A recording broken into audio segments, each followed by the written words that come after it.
మనమే పాపాలు చేస్తూ బతుకుతున్నాం. అలాంటి దేవుడు ఎలాంటి దేవుడు? తన కుమారుని కంటే ఎక్కువగా, తన కుమారుని ప్రాణము కంటే ఎక్కువగా మనల్ని ప్రేమించాడు.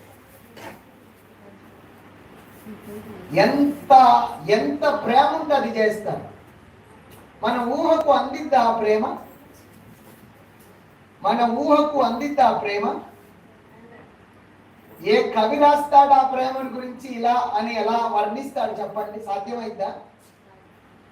ఏ కవి వర్ణించలేడు. సర్వశక్తి కలిగిన దేవుడు, సర్వ సృష్టికర్త అయిన దేవుడు, సార్వభౌమాధిపత్యము కలిగిన ఈ సకల బ్రహ్మాండమైన విశ్వాంతరాలను మాట చేత చేసిన దేవుడు తన కుమారుని మన కొరకు ఇవ్వడానికి వెనుతీయనటువంటి అద్భుతమైన ప్రేమతో ఆయన మనల్ని ప్రేమించారు.